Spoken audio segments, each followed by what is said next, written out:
Greetings, brothers and sisters. Tonight is November 5th, 2024. This is session three of the Division 421 Officers Training. We're doing a comprehensive review of Message to the People course of African philosophy. Tonight, session three, we'll be looking at some questions regarding lesson one, and then we'll go into the reading for lesson two. Without any further ado, um, please put your black fists in the air. Stand if you can, and repeat after me as we do pledge to our flag. Commit my body, mind, and spirit I commit my body, mind, and spirit to the protection, defense, and security to the protection, defense, and security of the red, black, and green. of the red, black, and green. I dedicate my life to the redemption of Mother Africa I dedicate my life to the redemption of Mother Africa and the liberation of her scattered black children. and the liberation of her scattered black children. I accept for myself and my descendants I accept for myself and my descendants the teachings of universal African nationalism. the teachings of universal African nationalism. And I promise that our children will be instilled And I promise that our children will be instilled with the purpose and knowledge of themselves as African people, with the purpose and knowledge of themselves as African people, in order that the cause of our struggle in order that the cause of our struggle will neither falter nor fail will neither falter nor fail until all Black people are free and united until all Black people are free and united through one God, through one God, one aim, one aim, and one destiny. one destiny. All right. Thank you, brothers. Before we get into questions or the provided questions, were there any questions or comments on anything that we've read thus far? So that would be preface, forward, or lesson one.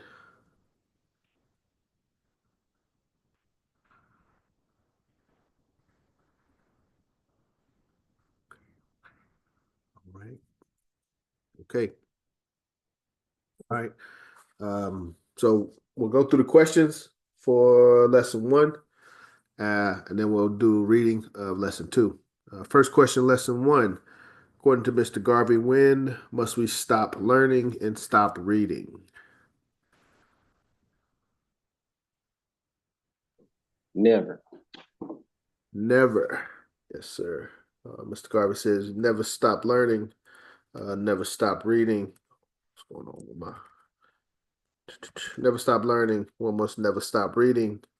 No one is ever too old to learn something. I think it's learn new things, but that's the very first thing that Mr. Garvey says in this lesson. Let me flip over screen share.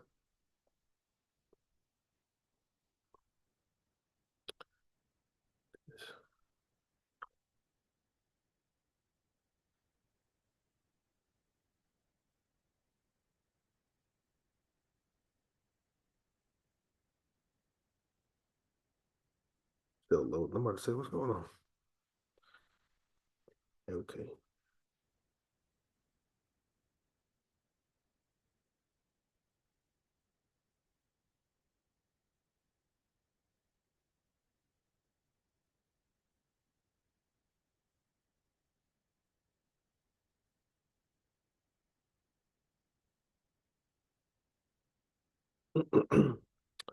uh, yeah. You must never stop learning. World's greatest men and women will educate themselves outside the university with all the knowledge that the university gives. You have the opportunity of doing the same thing the university student does. Read and study. One must never stop reading.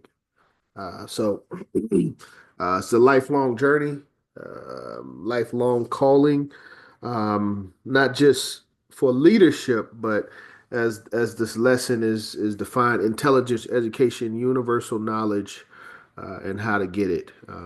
It is a lifelong pursuit. So something in the chat. Peace, family, race first. Jesse Keel. Greetings, Sister Jesse. All right. So that's lesson or question one. Question two. What was Garvey's view on poetry? What did Mr. Garvey say in regards to poetry in lesson one? Poetry is important for inspiration. Inspiration. That's a word that I remember.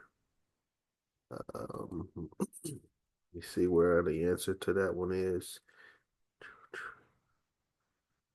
Inspiration would be the key word. Mr. Garvey says on page 2, you should also read the best poetry for inspiration. Standard poets have always been the most inspirational creators. From a good line of poetry, you may get the inspiration for the career of a lifetime. Many a great man and woman wasn't first inspired by some attractive line or verse of poetry. So, um, seeking inspiration through poetry is something that Mr. Garvey promoted. Questions, comments so far? Thank you, Brother Brandon. Okay. Yeah, straightforward. We can knock these out. What was Garvey's view on history? What did Mr. Garvey tell us about history in lesson one?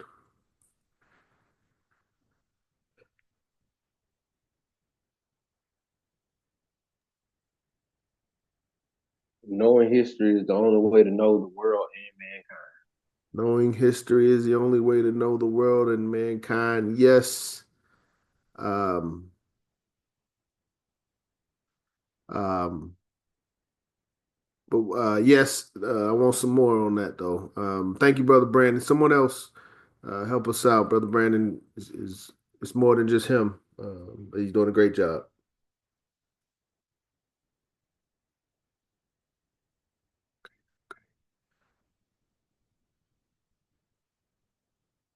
Okay. Okay.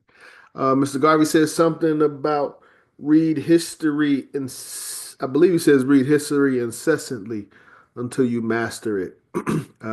What was the most important type of history that Mr. Garvey promoted out of all the types? He lists several different types of history, but he says one is more important, so to say. Well, he emphasizes one branch of history over others. Which branch was that?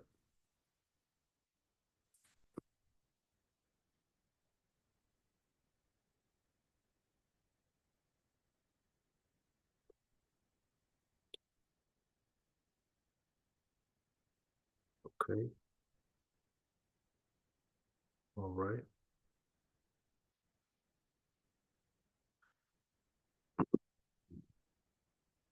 Down the chat. Our history.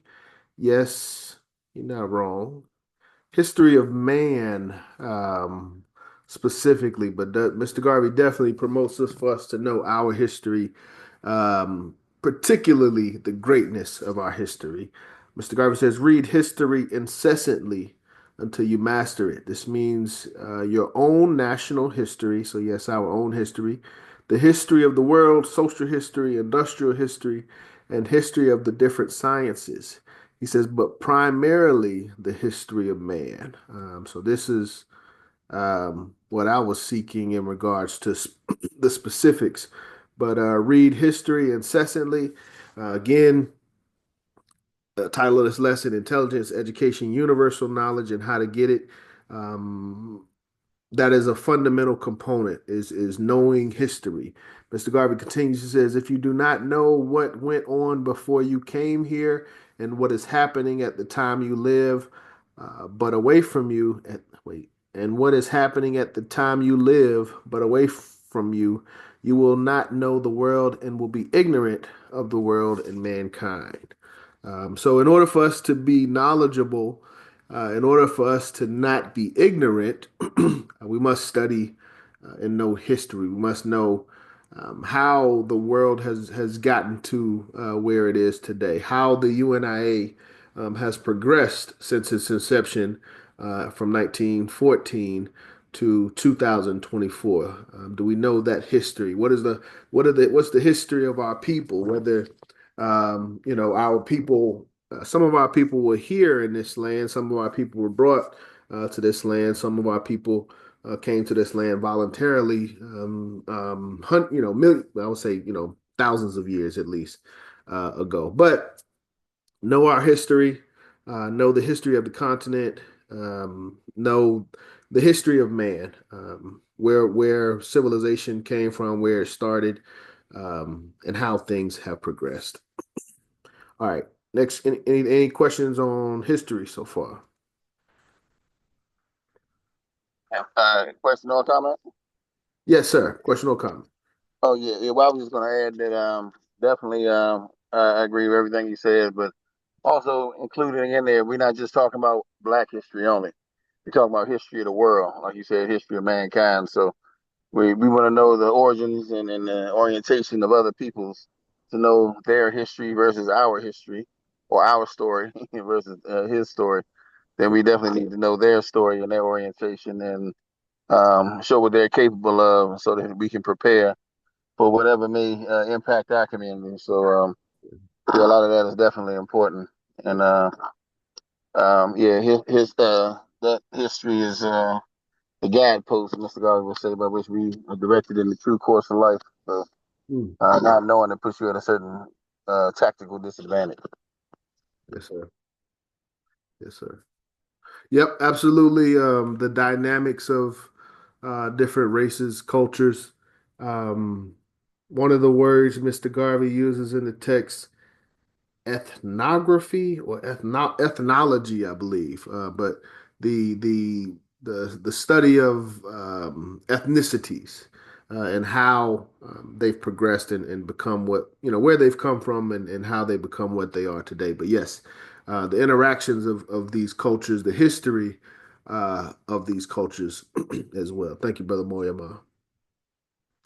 Okay, we'll go to the next question. Question 4. What was Mr. Garvey's view on language? What did Mr. Garvey teach us about language in lesson 1?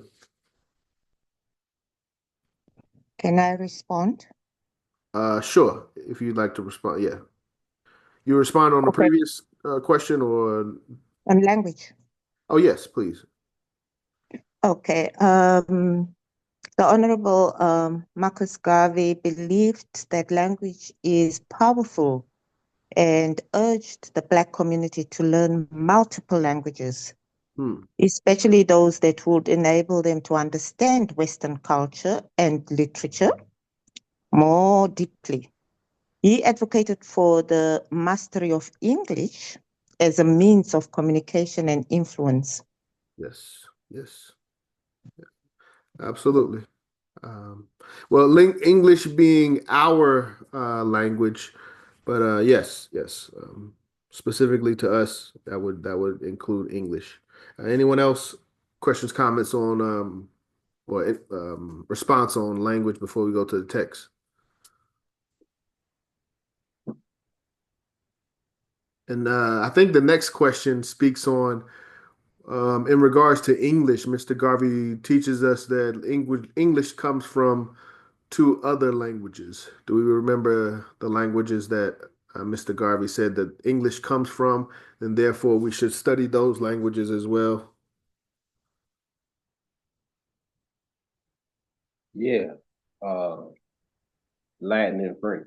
Latin and French, yes, sir. Thank you, Brother Brandon. And I think that's going to take our next couple questions. We'll look at the text. You can only make the best out of life by knowing and understanding it. So this is finishing up with history.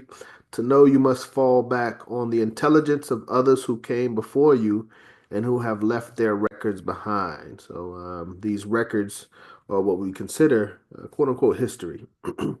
Mr. Garvey says to be able to read intelligently, you must first be able to master the language of your country. So, as Dr. Cootie said, for us, that's English.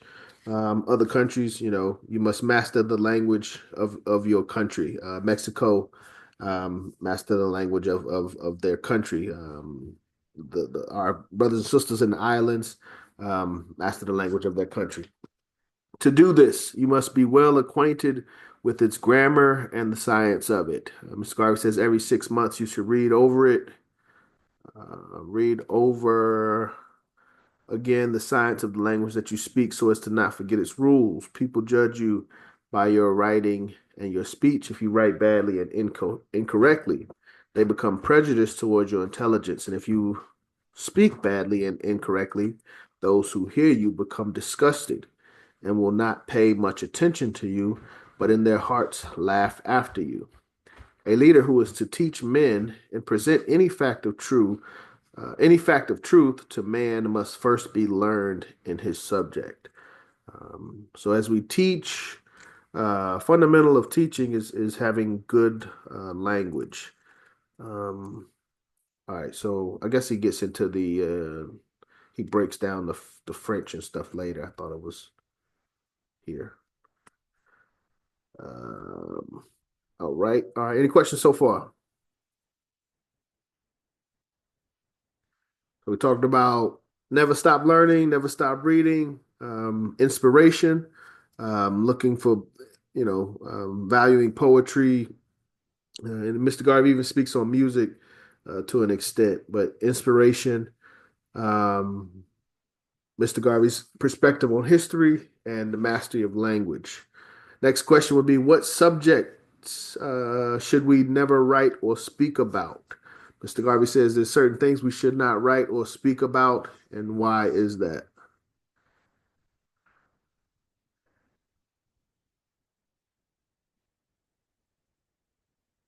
What things should we not write or speak about from the lesson on intelligence, education, and universal knowledge? Subjects you know nothing about. Subjects that you know nothing about. This is very important. And why is that, Brother Brandon? Why does Mr. Garvey say that we should not write or speak about subjects that we don't know anything about? I don't think I put why, but it's kind of like self-explanatory. Like, man, you don't know nothing about what you talking about, so why are you talking about? Like, you understand? Pretty much. Let me see. It's in a respectability realm as well. But yes, you're saying the same thing, and your reputation becomes one of that. You don't know what you're talking about. Never write or speak on a subject you know nothing about. Officers, we must understand that we got to know how to pass the opportunity, how to defer to others, to elders, to those that are more experienced and more knowledgeable. We don't always have to have an opinion or share our opinion on every topic. I think there's a quote. I forgot exactly how it goes. I don't want to mess it up, but it says something about like it's better to remain quiet and have people think that you don't know what you're talking about, rather than to open your mouth and prove them right. So brother and coach, you got your hand up. Yes, yeah, Reese, praise everybody. I want to know what suggestions. I don't know if anybody came near this. Well, if there's any like rejection skills, one with the right honorable Marcus Messiah Garvey brought up, like, because sometimes you could be what's the word, like coerced into speaking on topics that you not know of, and so I was wondering if there was any type of rejection skills that could be that maybe the honorable Marcus Mosiah Garvey spoke about, like how to respectfully negate things, respectfully decline a topic that you don't know about, but still keep a sense of self-dignity with you. That's a great point. Initially, I mean, first thing that came to my mind, obviously we have to have self-initiative. We must be self-reliant. We can't, the idea of being coerced must be as close to an impossibility as we can make it. But outside of that, there's a couple things. Well, one of the things that Mr. Garvey says is because it's funny. He says don't talk about things that you don't know about. But later on in the lessons, he'll say the responsibility of a leader is to speak when given the opportunity to speak.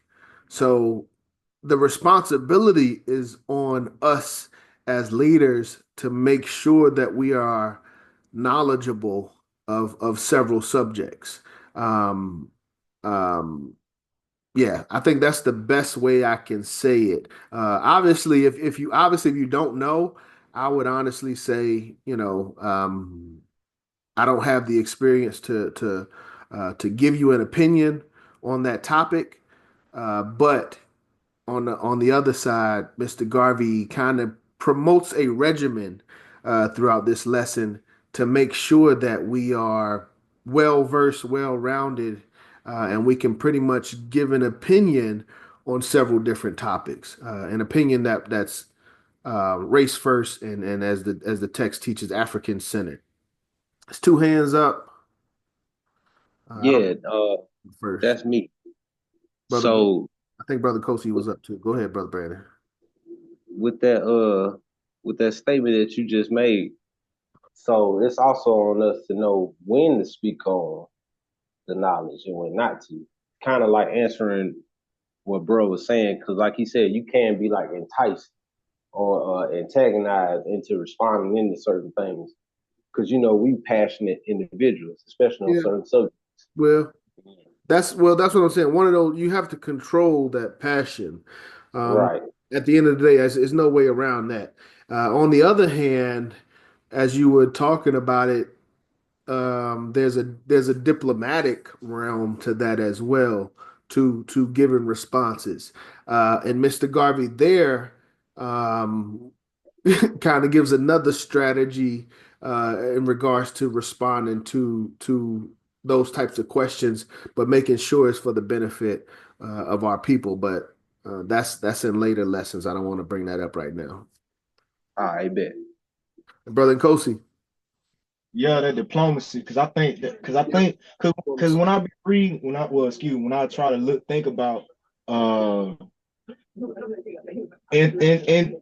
information that was doing like the time period, because I would think that the philosophy of silence and decorum and self-restraint in regards to disseminating information or dialogue on certain matters, it's not it in as much as it's still some similar determinants that were in the 20th century dealing with race first mentality. As far as in the 21st century, I think it's dealing it's I think the nuances that has been discovered has to also be put into perspective too. When in referencing towards speaking on things that you do not know and don't know, because I don't know what was the mentality of the African during the 20th century, dealing with coming out of the white plague, or when it was the white great depression, when it was the white plague, the white depression, the great white depression, and it was the black apartheid for us. What was and trying to get back on our feet, knowing that what I'm saying, you got to be race first, and at the same time you're around you behind enemy lines, so you got to have some sense of codification in your speech. And so when you speaking at all, and not to mention about pertinent information, it's a sense of tact that you must utilize when speaking. But then when you come into the UNIA, now you have the principle of you should, and being a leader, you can't speak about things that you don't know previously. Then it's like, and then comparing that to today, like how the what is that called when you the conversion of today times, like how, like that stuff I kind of get confused on, like the conversion of times, the conversion of situation awareness. You know, do you understand what I'm saying? A little bit. To an extent, I mean, you kind of went in the weeds a little bit with it. Okay. Well, okay, I apologize. I apologize. So what basically what I'm saying is like the conversion of time, like you know what I'm saying, with in situation. So this Donna Martin Lazar Garvey, like this course was written in the 20th century. And so it's a lot of different nuances and phenomena. I would imagine if this was if the Honorable Marcus Mosiah Garvey re-edited this today in relations with his type of thinking and his worldview viewpoint, what would be circumstance? Yeah, what would be the how would that principle be applied today versus how it was applied then? Well, the beauty of Mr. Garvey's principles, some of them are eternal. And I would argue that this principle would be exactly the same as it was written in 1937. Mr. Garvey says, never write or speak on a subject you know nothing about, for there's always somebody who knows that particular subject to laugh at you or to ask you embarrassing questions that may make others laugh at you. That Okay. Have you principle, heard nihilism? that is an eternal principle, in my opinion. But go ahead. Have you heard of nihilism? I have heard of it, yes. Yeah, it's basically I can't find looking into it, it's saying like that's what television modern day television programs is based off on, which is nothingness. We we And we so talking we talking about Garveyism tonight, my brother. I don't. well, I'm saying nihilism is nothingness. You know what I'm saying? I ain't trying to stray. I'm not trying to stray away from Garveyism. I'm saying like when you say nothing, you know what I'm saying? I was trying to go a little deeper into it. That's Well, all. all right. Let me say something to kind of bring it back to help everybody out. Mr. Okay. Garvey says, never write or speak on a subject you know nothing about. So I mean, I would argue, some can argue that could be absolutely nothing. But in the end, he says, and that's why I said he prescribes a regimen. And this is just in this paragraph. He goes beyond this throughout this lesson. He says you can know about any subject under the sun by reading about it. If you cannot buy the books outright, then own them and go to your public circulating library in a district or town so as to get use of those books. You should do that as you may refer to them for information. So part of this lesson is about as some of the elders say, equipping ourselves with our tools. This lesson talks about a library, but we should be building our libraries, our resources, so that we can be equipped to speak on several different subjects. I argue we don't have to be knowledgeable of every single subject because I would say some subjects aren't necessarily beneficial. Like for friction. I mean, Mr. Garvey even talks about fiction novels. He says not to spend too much time there, but to have an extensive knowledge of a fiction novel, I would argue that's not where Mr. Garvey's going. But we got a couple hands up. I don't know whose hand was up first. It's on me. Go ahead. Before we move on to the next subject, I'll say in regards to what bro was talking about, like you said, Brother John, these lessons are like a foundation, you know what I'm saying, in teachings for us to be able to handle everything that we're going through today. But Yes. it's on us as young brothers experiencing these new things, what society and our community is going through, to be able to rely and lean on these foundational teachings and apply what we've learned from our own experiences and what we're dealing with currently to help ourselves, let alone our race. Yes, You sir. know what I'm saying? But it's just like one step at a time, one day at a time. You're gonna learn, you're gonna adapt as you go. Yes. But just feel confident in these lessons and your own experiences, knowing that you are a pivotal leader in your community. Yes.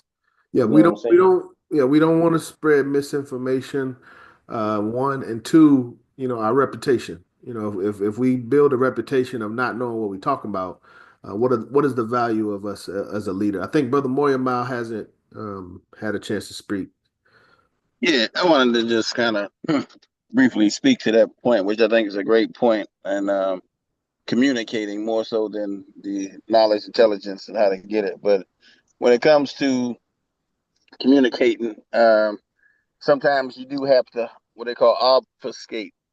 When you obfuscate, you kind of avoid the answer without avoiding the answer. It's a form of tact that you have to kind of use. You know, it's kind of similar to and first of all, I should say, no, every question doesn't deserve an answer. By the way, Is it like deflecting? yeah. Well, I'm gonna give you a demonstration, but yeah, every question don't deserve an answer. So I mean, you don't feel obligated to answer everything, and all questions have a set of predetermined answers. When people ask them, they have an objective. So sometimes it's best if you don't really know the particular answer they're looking for, kind of ask them another question. There's a famous story of Bruce Lee when he asked a bunch of questions and then he answered with a question. Then the guy asked another question and he answered with another question. And then the guy got frustrated and said, "Why do you keep answering with questions?" And Bruce said, "Why you keep questioning the answer?" Now, when you Goddamn Bruce. yeah, I mean, sometimes like my old history professor used to tell me that when we asked him about he being so knowledgeable, he said, "Yes, I have the answer to every question in the world, even if it's I don't know, but I have an answer for every question in the world." But there's ways of answering so that you sometimes you just have to get back to the person and say, "Well, to answer that to the degree of detail I'd like to probably speak with you off the floor or later, or I can put that off, or tell me what you think about the question. How would you answer? Something along that line. But you don't have to kind of get cornered all the time, and definitely don't want to pretend that you know something that you don't. And sometimes you just have to defer to others who may be, fellow officers, etc., to make sure that they answer because nobody has all the answers, but Exactly. you want to, in being leaders, you want to appear somewhat in control of the conversation or the environment and what's going on, so that people don't think, this guy's supposed to be a leader, but he doesn't talk any gooder than us. So I mean, you have to speak with a certain degree of professionalism, certain ethics, a certain knowledge base. But again, if you just don't know, there's ways of getting around that answer without looking ignorant or otherwise. But it is important to try to be tactful and not make people feel that their question is insignificant. But sometimes, they ask something that you might rather not get into. You can just put that off for another occasion if need be, because sometimes people want to stir stuff up, and you can see their motive behind the question. So you don't have to feed into everything.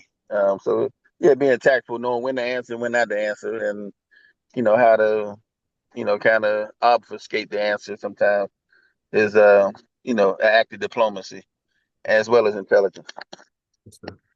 Brother Nkosi, final comment.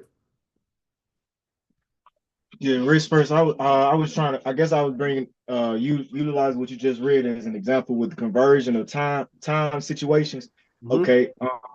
You said when the Honorable Martin Zayagara spoke about getting a library. So and acquiring books. Now this was written in like you said, the 20th century, the middle of 20th century. And speaking of Black people who didn't know about who to speak, okay, the demographics I would assume would be Black people, African people who, what I'm saying, who was just coming to awareness that what books meant towards knowledge attainment, self-development. And so so if anything, he's speaking gospel words as far as like, look, while you can go get some books. Now that was in the 20th century, the middle of the 20th century. Like if you like the history of books, you know what I'm saying? Like with especially the social history of books in comparison towards today. Like it's certain books that we need, but you also got to get, like today, it's certain books. An example, it's a book called The Survey of Chemical and Biological Warfare.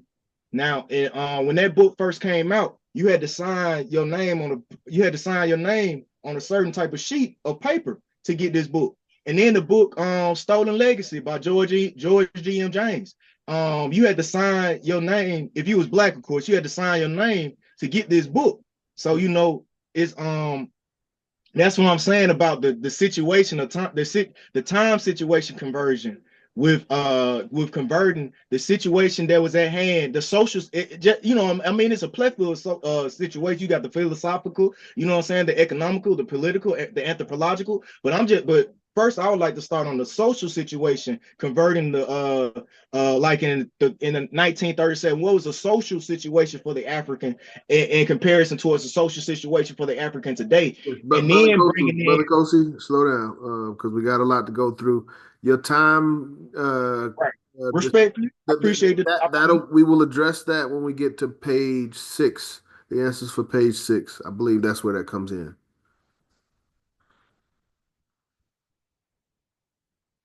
All right, next question. Let's see what. Next question is how often we should read, according to Mr. Garvey, and it looks like we're on page. We're still on page 3. Yeah, we gotta get moving. How often should we read, according to Mr. Garvey? And when is the best time to read? He 4 hours recommends a day. daily reading, Heard 4 hours a day. Dr. Kuda, what was that? daily reading, and yes, productive tone for the day, to set a productive tone for the day. And this routine, he believed, fostered discipline learning. So ideally in the morning. Ideally in the morning. No, he said before you go to sleep. Mr. Garvey. Again, this is Mr. Garvey's opinion. We'll get to the time aspect and our disagreements in just a moment. Um, oh, okay. I'm sharing the book. I was sharing the book. Mr. Garvey says you should read at least 4 hours a day. Best time to read is in the evening after you have retired from your work and after you have rested and before sleeping hours. He says, but do so before morning so that during your sleeping hours, what you have read may become subconscious. That is to say, planted in your memory. Never go to bed without doing some reading. So the answers, 2 answers, Mr. Garvey says we should read at least 4 hours a day. And he says, according in his time, best time to read was before bed. In an effort to have the facts planted into your subconscious. Questions, comments?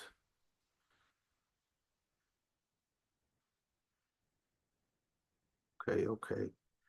Very straightforward. 4 hours a day before bed, according to Mr. Garvey. Number 7, what does Mr. Garvey say about the company that we keep?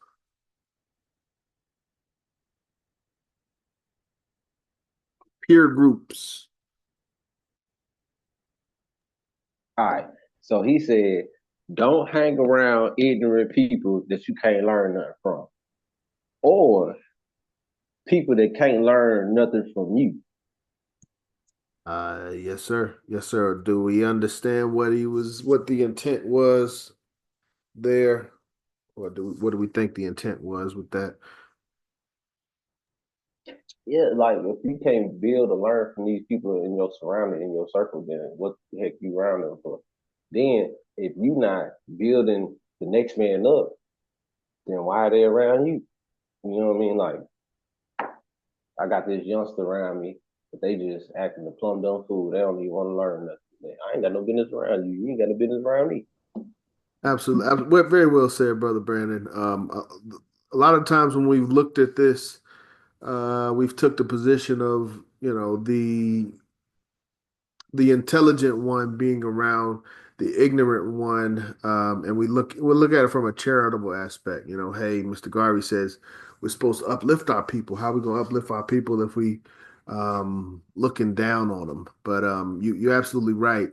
Mr. Garvey says on one end, subconsciously we will be affected by those that are around us. So if we have um, uh, unintelligent individuals, we will subconsciously become, in some ways, unintelligent. The things that we talk about, the things that we promote, they will be based around unintelligence. But at the same time, as you said, um,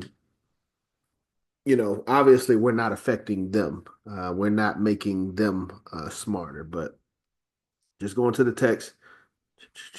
Mr. Garvey says, never keep the constant, and that's important too, constant company. Obviously, we'll have to interact with people and be in the space with people. But Mr. Garvey says, never keep the constant company of anybody who doesn't know as much as you or is as educated as you, and from whom you cannot learn something or reciprocate your learning, especially if that person is illiterate or ignorant, because constant association with such a person will unconsciously cause you to drift into the particular culture of ignorance of that person. So I tried to say it nicely, Mr. Garvey.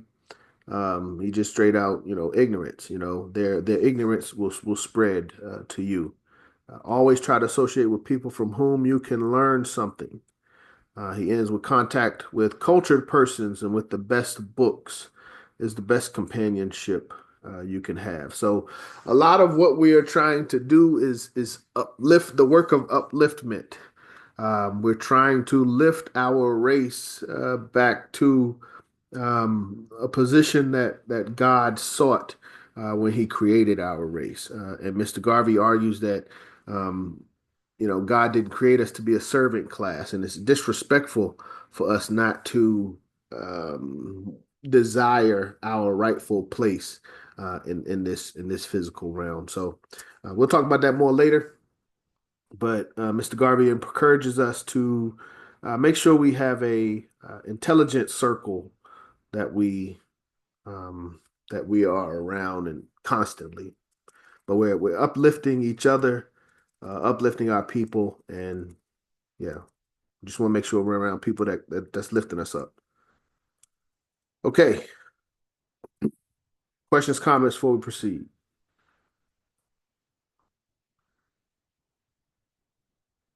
This one, I thought I took this one out, but I guess I didn't go through this one. What two things must be done in the quote unquote desire to accomplish greatness?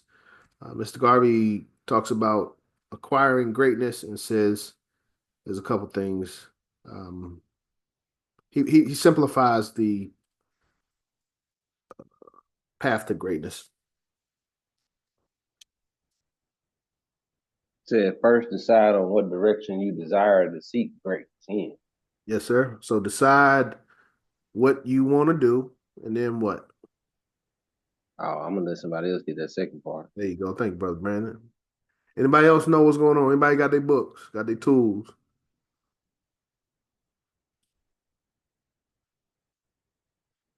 We're gonna have a good time come exam day.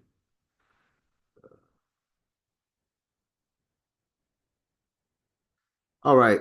Thank you, brother Brandon. Let's see. So recapping.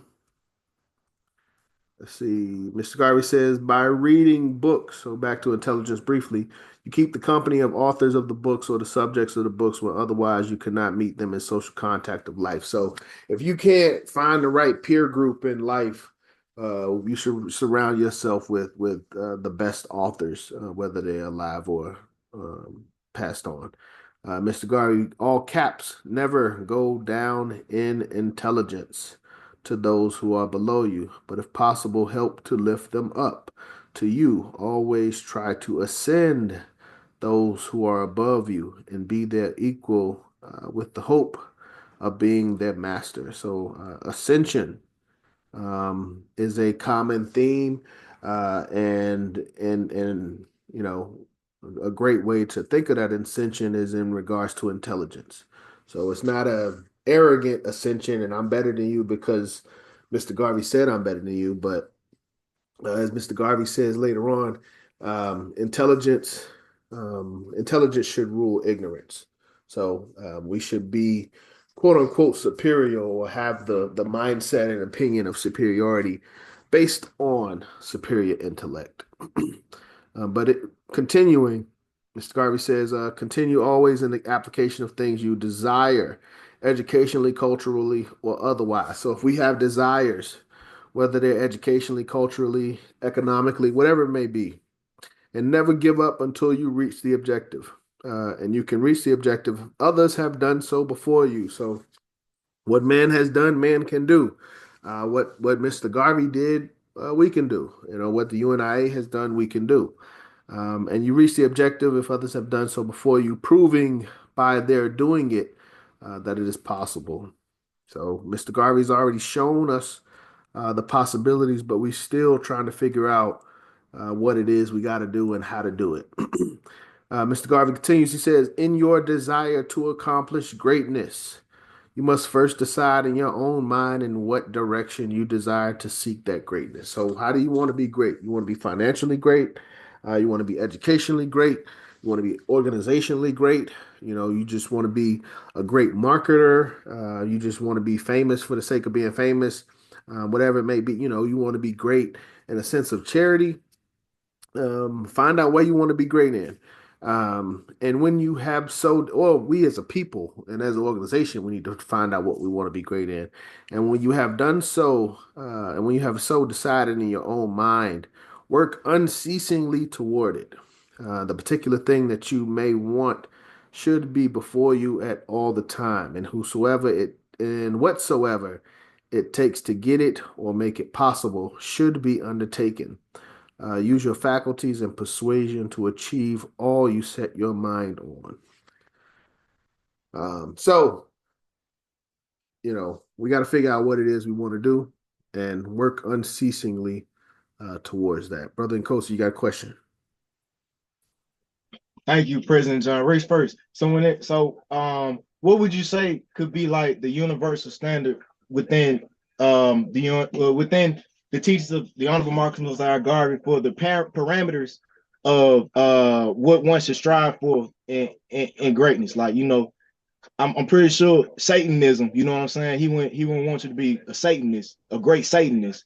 You feel me? Or a great or a great or a great what do you call it? Some person that always a great abandoner, like a great runner away, a person that runs away, but they was great doing it. So is it any chance we can kind of like go into what would be the aims or what would be the occupations for greatness, or the occupations or the personality profiles for greatness within the teachers of the Honorable Marcus Mosiah Garvey? I'll say what I know. Mr. Garvey Okay. touches on that a little bit later, in regards to individuals that have reached a status of immortality, bringing something to the world that the world needs. But in addition to that, I would say it's two specific lessons. One would be, um, I would argue, character. Lesson 7, where he gives general boundaries of what Mr. Garvey would consider a respectable individual, and the characteristics of a respectable individual. But more so, I would argue lesson 5. Lesson 5, Mr. Garvey is titled Christ, where Mr. Garvey uses Christ and he speaks on Christ specifically from an exemplary standpoint. He uses words like perfection. But I would argue, the religious examples that we've been given throughout life, the Muhammad's, the Christ, the Abrahams, the Moses. Again, going back to history. Hannibal Barker. Huh? What about Hannibal Barker? Hannibal, but my point is going back to history and individuals that have achieved levels of greatness and recognition in history would kind of set the bar for what we are trying to achieve today. And also, one of the later lessons, living for something. That it's not all about us and what we can do in our span of time here on this earth, but what are we leaving for those that come after us? But those would be a couple answers that I would give as to what we should be striving for, and and our desire for greatness, at least in my opinion. We got a couple hands up. It's almost 9 o'clock. We're taking our time with these questions, but it's So, Liz. Brother Brand. Oh, my bad. Yeah, no.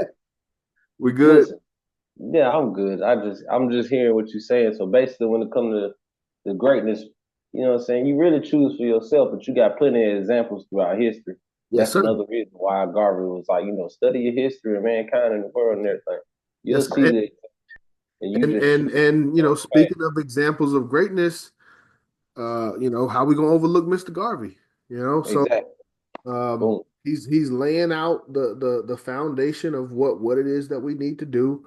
I would argue we should work unceasingly until we have mastered Mr. Garvey's political will and testament. But that's my argument. That's the way I read this information. Right, right. And the next question. What way, Somebody what, said what, what way go? Well, how could one go about that practically to go about mastering the will and testament politically, the political will and testament of the Honorable Marcus Mosiah Garvey? How can one go about that practically, especially dealing with like how what I'm saying, it's a war against Garveyism. Well, I say one thing, one step at a time. We got to walk with the class. We have to move as a organization, as a body. We can't we can't be so far ahead of those that we're promoting to organize with. So I would say slow down.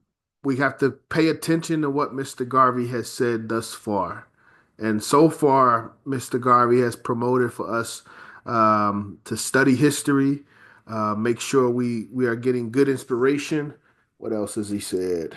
Um, Study language so that we can communicate, and be careful not to speak on things that we don't have knowledge of. So that is the only thing that we've read in the first 3 to 4 pages of lesson one in regards to what we should be doing.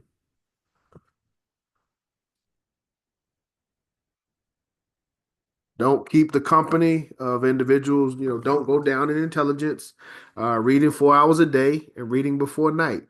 So it's a process. I've been studying this myself for about 5 years, and it's still a lot to learn, and a lot to put into practice. But I would encourage us to implement Mr. Garvey's regimen as quickly as you can. That would be what I would urge individuals to do. All right. Next question. So now we know how to acquire our desires. How do we figure out how to do things? Where's all the knowledge that we want in the universe, and how do we find any knowledge that we want in the universe? Book. So, what's that? A book. Race First Family. It's a book. In a book. First Vice President Bo Macy is in a book, pretty much. Well, I think he said in the universe, actually. But he said all the knowledge in the universe is in a book.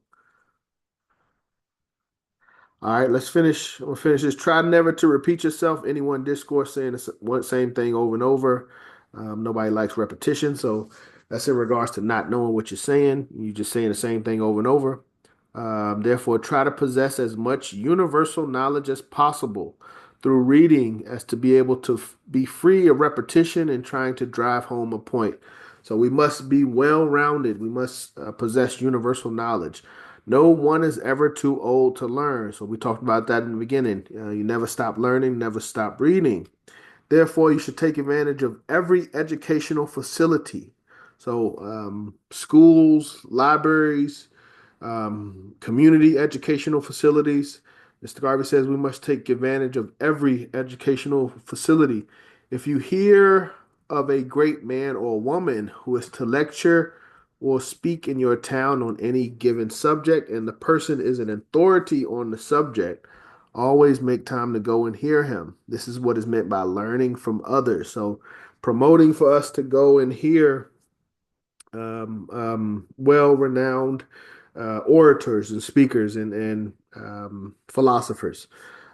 This is what is meant by learning from others. You should learn the two sides to every story so as to be able to properly debate, hold your ground. If you only know one side, you won't be able to argue intelligently nor effectively. Okay, where is that at? Anything you are going to challenge, you must first know about it. So if you're going to argue against something such as communism, which we'll talk about later, you got to know about communism. You know, if we're going to argue, I know that the election is going on right now, but if we're going to argue for or against a particular candidate, we have to know what they stand for. You know, we have to know what organizations stand for if we're going to either talk for them or against them. Moment you are ignorant about anything, the person who has the intelligence of that thing will defeat you. So intelligence will always defeat ignorance. It's a universal principle. Therefore, get knowledge, get it quickly, get it studiously, but get it anyway. Knowledge is power. When you know a thing and can hold your ground on that thing and you win over your opponents on that thing, those who hear you learn to have confidence in you and will trust your ability. So, again, this is about leadership and being representatives and being an example of leadership. So, we're trying to be confident, be knowledgeable, and promote that mentality to the masses of our people. Never attempt anything without being able to protect yourself on it. For every time you are defeated, it takes away from your prestige. So this is in regards to not knowing things, someone one-upping you or being more knowledgeable of you. You take a knock on your prestige. You're not as at the end of the day, you don't walk out as prestigious as when you walked in. When you walked in, people may not have known anything about you, but when you walked out, you're the person that didn't know what they were talking about when they made that suggestion. um, where's all the knowledge? All the knowledge you want is in the world. And all you have to do is go seeking after it and never stop until you have found it. So just like with our desires, it's on us to pursue this knowledge. You can find knowledge or information about it in the public libraries if it's not in your own bookshelf. So this is our toolbox, our own bookshelf. Mr. Garvey promoted us to be buying books already. But again, lesson one, foundational, fundamental. All the future lessons build on this, and this lesson is titled Intelligence Education, Universal Knowledge, and How to Get It. So I'm trying to take my time. It may seem a little bit elementary, but I want you all to understand the importance of this lesson. And if you don't, you know, if we overlook this lesson, we're going to get into lessons 9, 10, and 11, and we're going to start asking questions, you know, that should have been understood. Try to have a book and own it on every bit of knowledge you want. You may generally get these books at a secondhand bookstore sometimes. Value. We got a couple hands up. Who had their hand up first? Brother Coach, you had your hand up a couple times, brother. What's going on? When it comes to libraries, race first. When it comes to libraries, like I want to. Well, first, when it comes to Tuesday session, is our questions. I don't know the word I'm trying to ask, but I mean word I'm trying to say, but are questions allowed to be like pushed in the way that I'm interjecting these questions to you? That's the first. Questions are fine, but we do want to stay on the text. We're not going outside the text. Okay. And the second thing would be like when it comes to libraries, like especially being over here in the South, I think it would be pertinent that one would look into the social history of the library, because there's books about Jim Crow libraries. And so I think they still relevant today, because you know the socialization of the African that's aspiring for a race first mentality. There's still an ostracization that's pushed on us. And so it's books about Jim Crow libraries and the segregation of library. I think that's necessary that we look into, because they, you know what I'm saying, you got black people in blackface that the agents of pushing on the ostracization of African people trying to aspire for a race first mentality. I understand, brother Nkosi. Thank you for that comment, brother Cornelius. Hey, Brother John, can you hear me? I'm driving. Yes, sir. We hear you. Okay, my question was, and I don't know if it's in the course or not, but my question is,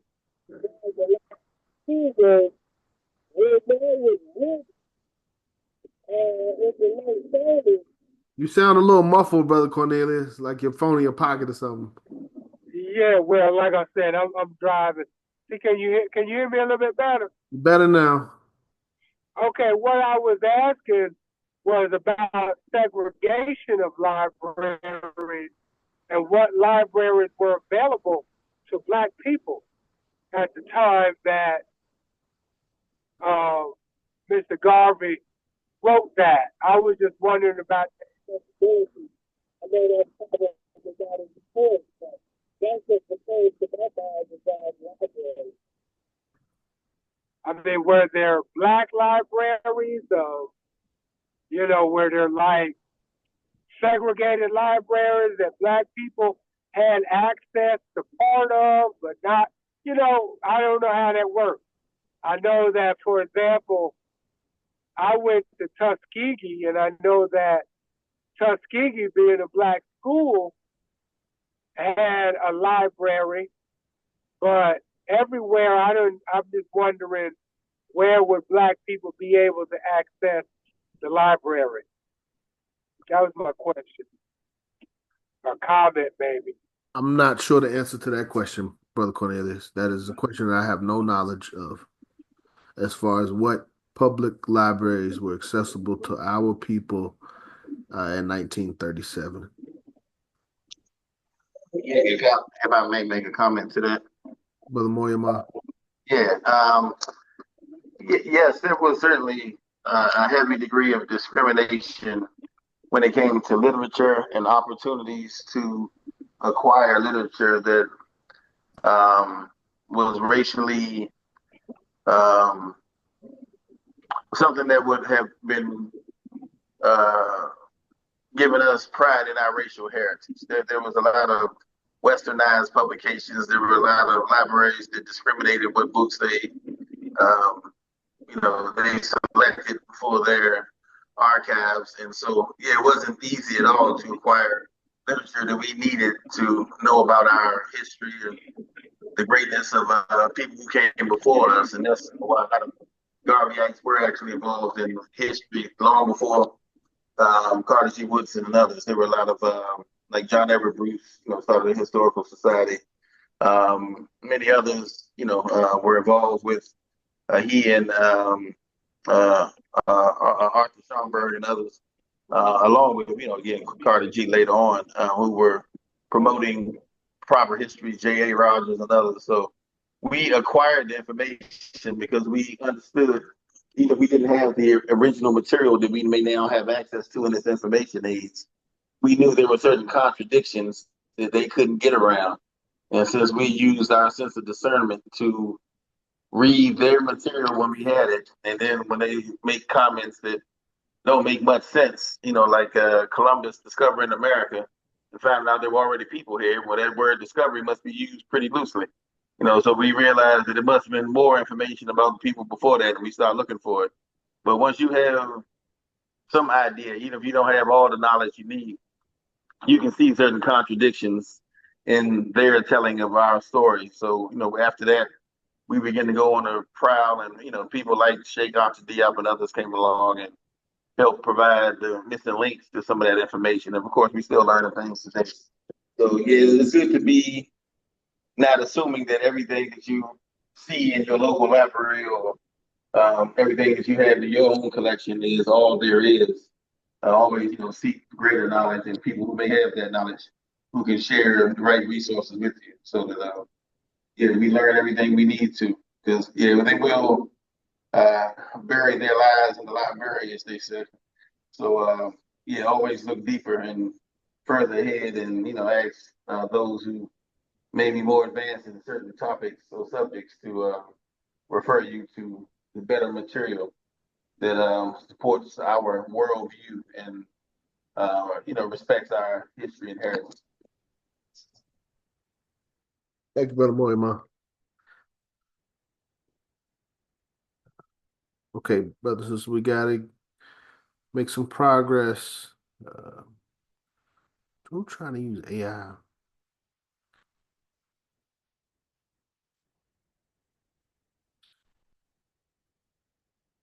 All knowledge you want is in the world. All you have to do is go seeking. Never stop until you have found it. Question 10. What does Garvey say is the value of knowledge? One of my favorite quotes. Use it. Brother Macius, huh? That's Brother Macius? Yep. Don't be doing that, man. Make these. Wait, no, you good, brother. Thank you. Value of knowledge is to use it. Got you. We're getting into page 6. Now we're getting into, if we have any issues with the information. But let's go back to the book.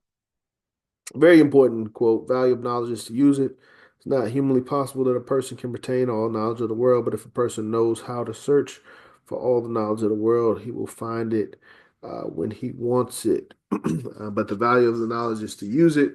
We are not simply armchair organizers, armchair intellectuals. When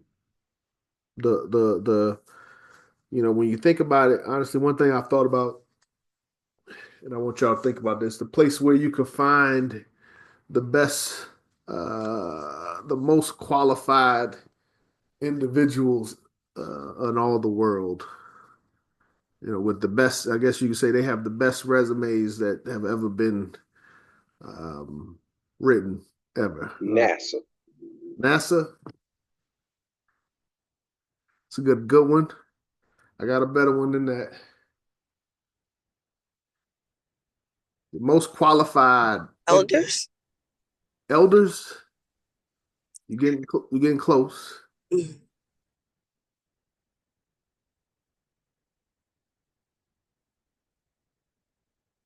Nobody else. What's the question again, President John? Where can you find the most qualified individuals on paper? I'll say the most qualified individuals on paper, based on like their resumes, the things that they've done, the experience they've had. In the Encyclopedia Britannica. Encyclopedia. Got one better. Encyclopedia. All right. The place where you'll find the best, most qualified individuals from a resume standpoint, paper standpoint, is in the graveyard. When you look at the accomplishments of what these individuals have done, it's amazing. But at the end of the day, they're in the graveyard. And it's the same thing when it comes to a lot of our knowledge. If we're not putting it into use, if I know how to save the black race, but I'm spending my time doing something else, what is the value of that knowledge? So, Brother Brandon, or sorry, that's not Brother Brandon, that's Sister Jessie. Yeah, but I see what you're saying though. Yeah. Yeah, I told him. I'm like, I should have known this because there's a gentleman named Les Brown who speaks on that all the time, and that's something that was, very powerful. It's like because people have the greatest ideas, they may have died with cures that they've had, they just didn't tap into the potential. And just like like you said with us with our gifts, where it's like, I was always grew up to believe that like my gifts are not my gifts. My gifts are they're God given specifically for me to give to the world and to others. Yes, ma'am. So I thank just you got for done bringing reading that this. up. Yep. But yeah, that's where I got it from. Les Brown. I had listened. I used to listen to a lot of his stuff in early like 2010s. I was listening to a lot of like motivational stuff. But yep, Les Brown. Brother Brandon, you had something? No, I just got done reading this book about 6 months ago, 7 months ago. I got this book right here in my little library. Les Brown? Yeah, Live Your Dream. Yep. Les Brown, live your dream. Yeah, he's a good brother. He's a good brother. He's definitely inspirational, motivational. I be getting him confused with that dude from Ghostbusters though. I'm like, why is this that guy? It's not him though, but he looks just like Yeah, they favor each other. All right, couple more questions. Value of knowledge is to use it. So everything that we're acquiring, our expertise, is not just for us, but it's for the race, really. That's really what this text is talking about. Oh, shoot. All right, I already showed y'all the answer. Is it necessary, and Brother Nkosi, to what you were speaking to? So Mr. Garvey talks about, is it necessary in reading or compulsory to agree with everything that we read? And why is that? What does Mr. Garvey say about agreeing with everything that we read?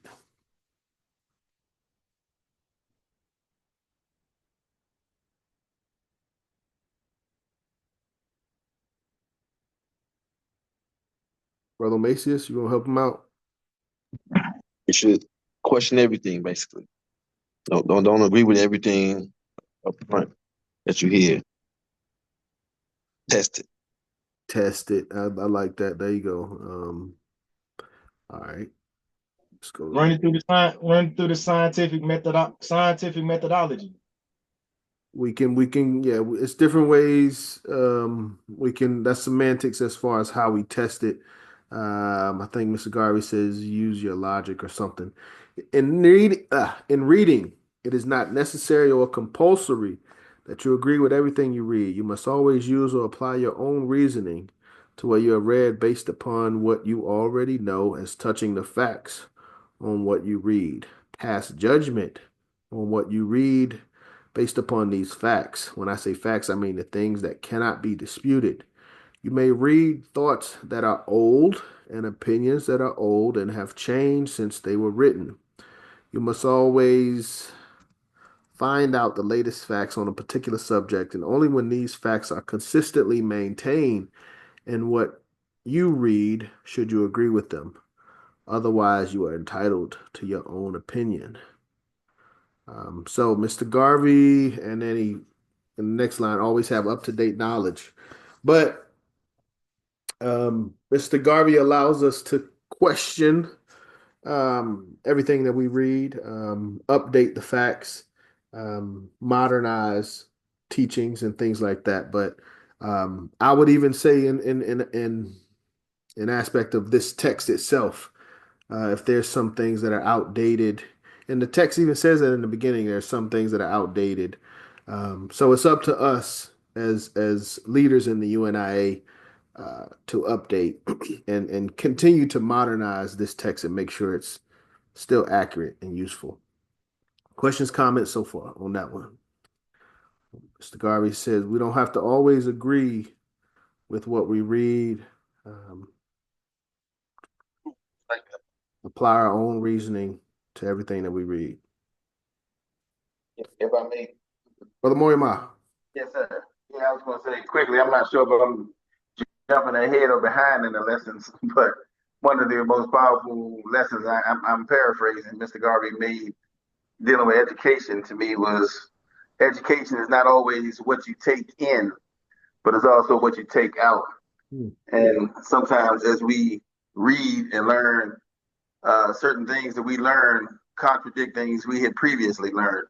And sometimes the misinformation that you accepted without questioning, now you will have to use that cognitive dissonance and possibly reject and reformulate your understanding of things. So it's a constant process of ebb and flow when it comes to acquiring knowledge. It's not about gain. It's also about, detoxifying yourself from some of the westernization or whatever, Occidental education and other things that we acquired and accepted and didn't question. Later we find more information and we just grow. But we have to be completely discerning about what we bring into our minds and our hearts, because it definitely will affect us and our families and our community. And we don't want to be misleaders. We can do the best we can to acquire the knowledge. And also, I was going to say earlier about one of the comments was kind of being the biggest fish in the fishbowl when it comes to who you associate with. I remember I used to play chess a lot when I was younger. And any chess players know what I'm talking about. That sometimes when you play chess, if you play somebody who's a bum who can't play to save their life, boy, to make your game weak. By the time you play a good player again, your game will be some trash. So sometimes you want to play better players and people who will challenge you and get you sharper and sharper. So that if you do play someone else, you'll be teaching them on a much higher level, and you won't go down to their level and get lower yourself in intelligence. But anyway, those are a couple thoughts I was thinking as people were talking. But thank you for letting me share that. Thank you, Brother Moyama. One more question on this slide, then we got one more slide, then we'll get to the reading for lesson 2. Lesson 1 was a long lesson, so the questions won't be as long next week. And lesson 2 is not a long reading, so we are going to go a little bit over tonight, but should be able to close out by 10 o'clock, I'm pretty sure. Question 12, what should we be doing in our spare time? Reading. Absolutely. And skill development. And skill development. Yes. Let's see.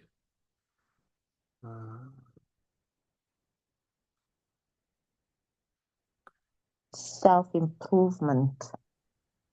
Yes. Through reading, yes. So Mr. Garvey continues, says, always have up-to-date knowledge. So updating our knowledge. You can gather this from the latest books, latest periodicals, journals, and newspapers. Read your daily newspaper every day. So in regards to the regimen, we should be reading 4 hours a day. We should be reading the latest books, the latest periodicals, journals, and newspapers. It says we should read our daily newspaper every day. I can be better about that.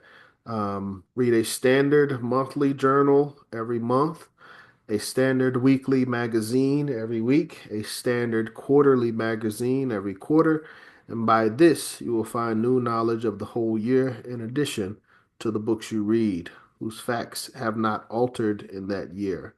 Don't keep old ideas. Bury them as new ones come. So we should be updating our knowledge. Next section, second half of lesson 1, titled Intelligence, Education, Universal Knowledge, and How to Get It. Mr. Garvey titles it How to Read. So he gives us a specific breakdown of how to read. In the beginning, the first thing he says, use every spare minute you have in reading. If you are going on a journey that would take an hour, carry something with you to read for that hour until you have reached the place. If you're sitting down waiting for somebody, have something in your pocket to read until the person comes. Don't waste time. Anytime you think you can waste, put it in reading something. Carry with you a small pocket dictionary. Study words while waiting or traveling. Read through at least one book every week, separate and distinct from the newspaper. It will mean that at the end of 1 year, so again, this is not an overnight process. This is a lifetime process. But he's given an example. After 1 year, you will have read 52 different books. After 5 years, you will have read over 250 books.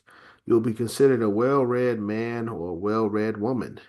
And there will be great difference between you and the person who has not read one book. You will be considered intelligent, and the other person will be considered ignorant. You and that person, therefore, will be living in 2 different worlds.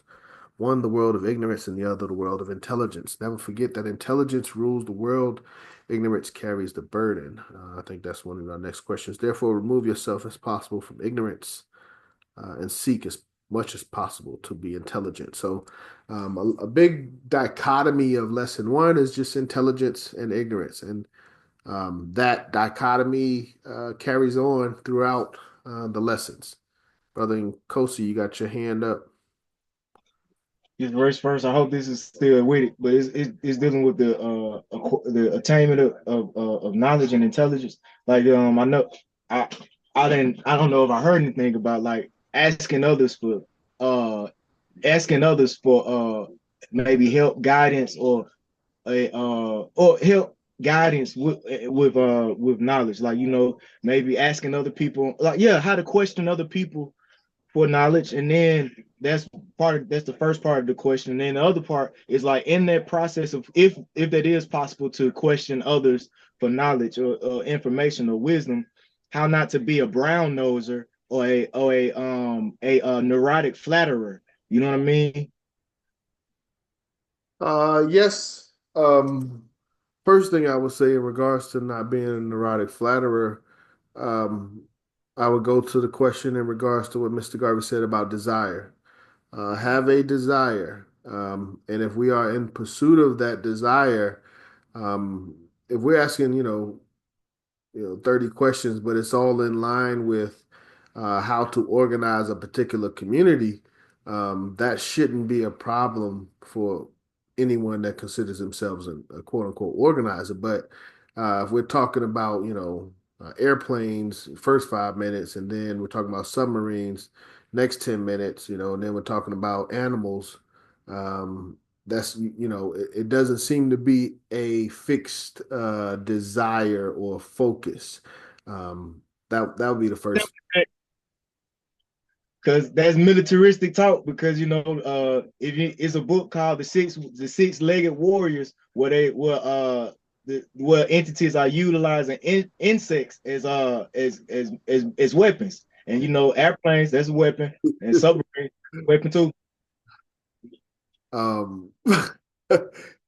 but I understand those are separate discussions, not necessarily for this type of platform. I would argue. I missed the second half of the question, brother Kosi. My apologies. Well, it's race first. Thank you for the no, answer. I got it. The first, and I think it was the first half. How to ask the right questions. No. Yeah, what you gonna say? I would say it comes down to, as Mr. Garvey said, finding the right peer group. The right group, centered around similar topics. I don't think personally, I would say, given a focused discussion, that's something that most of us are passionate about. That's something that most of us look forward to because it's not a lot of people that we can have these type of discussions with. So when Mr. Garvey was saying prior to when he said never go down in intelligence, but he was talking about creating, and having a quality peer group is the best way I can say it. One that possesses a level of intelligence that can learn from. If it shouldn't be a burden to those that have intelligence, for those that are genuinely seeking intelligence, I would say.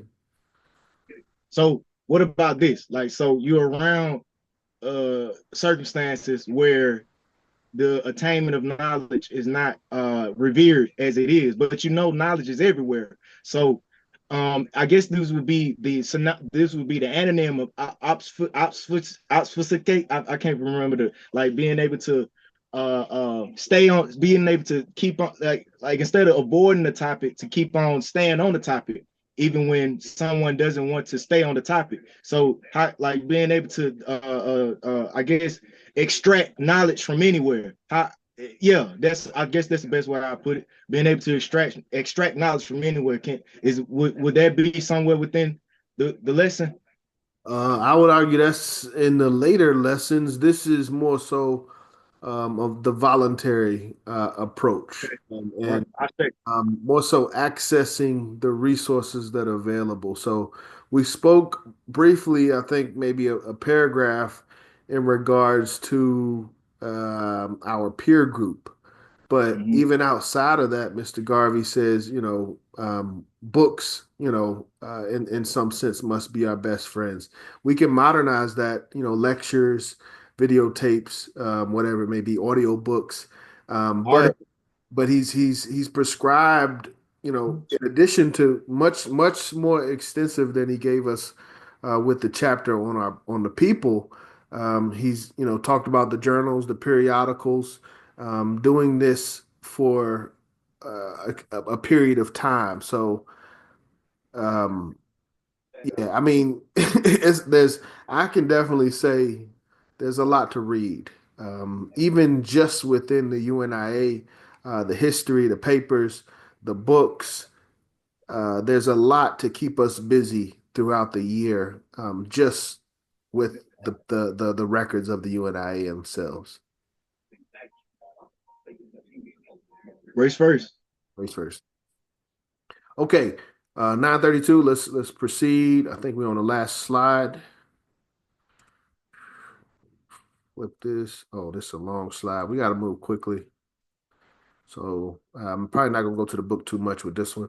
What other languages should we read in order to understand English? Brother Brandon touched on this earlier. Anybody remember languages that Mr. Garvey says that we should study French and Latin. Absolutely, French and Latin. Mr. Garvey talks about that on page 8, so you can find that on page 8.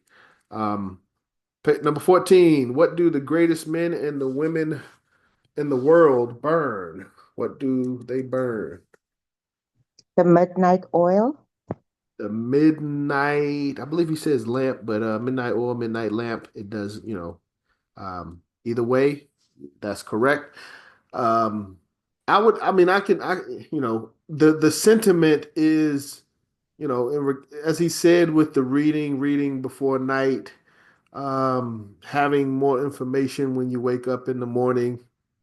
So, staying up at night, acquiring information while individuals are asleep.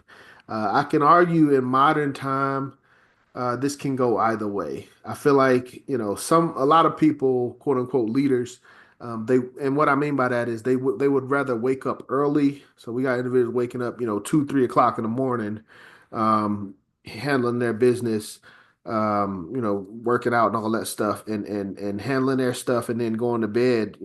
Well, I don't know what time to go to bed, maybe 5 or 8 o'clock at night. I don't know, but the point is going above and beyond. In Mr. Garvey's time, it was staying up late at night. I can personally argue that can be just as effective by getting up early in the morning, but the principle is still the same. We have to continue to work while others are sleeping. Brother Nkosi, you had your hand up.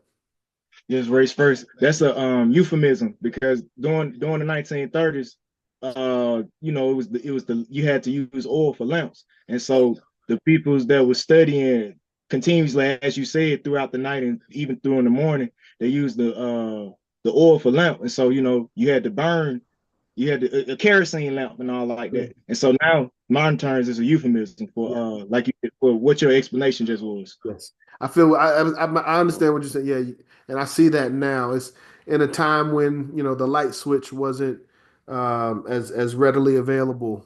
So whether it was early in the morning or late at night, when everyone else is asleep, before the sun has come up or after the sun has gone down, Garveyites must continue the work, whether that's just reading or whatever it may be.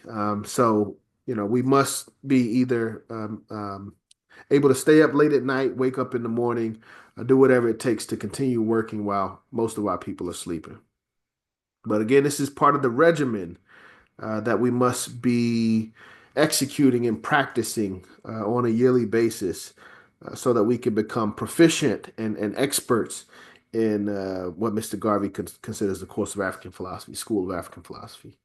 All right, 15. What should we study? Why does Mr. Garvey say we should study multiple subjects?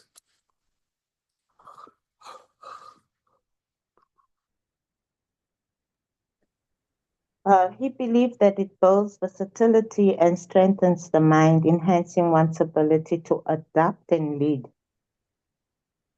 To adapt, yes. Well, it's being well-rounded. As we talked about, as we'll read in the later lessons, a leader has a responsibility to speak. So, and Mr. Garvey says we shouldn't speak on things that we know nothing about. So, in order for us to be able to speak and to know something about what we're talking about, we must be well-rounded and we must study multiple subjects. By doing this week after week, month after month, year after year, you will be so learned in the liberal arts as to be ready and fit for your place in the affairs of the world. Why should we keep our private libraries secure? People steal. People steal, pretty much. Because the very book that you want most may be taken from the shelf. You may never be able to get one of that kind again. So, our libraries we must treat as very special, very sacred. I We swear somebody got my book right now. I'm mad about it too. Yes, yes. I learned this late. I had a book. I had a book that was signed by a brother, and I let somebody borrow it. Never got the book back. But I'm trying to be, trying to be Mr. Nice Guy. But Oh no, I'm gonna get mine back. This thing got me messed up. I'm gonna get my book. from a leadership standpoint, this is our toolbox. So, we have to keep our tools in our possession. We may be asked to provide a lecture on a certain subject, and now we don't have that book on that subject, or we don't have that book as a reference. It may just be a reference that we need. But at any rate, as leaders, we have to take responsibility for our tools, primarily our books. So we must protect our libraries. 17. What book does Mr. Garvey suggest that we read a chapter of every day? The Bible. The Bible. Yes, ma'am. Um, and I'm gonna go to the text on that one just because I like it. Um, I think it's important. This lesson, Mr. Garvey is talking about reading. He's talking about books. He's talking about the importance of books. He's talking about reading every day. But in regards to what to read outside of the periodicals, which he doesn't say like National Geographic or anything like that, or Time, or I don't even know if these existed back then. But the only or the prominent text that he does mention is the Bible.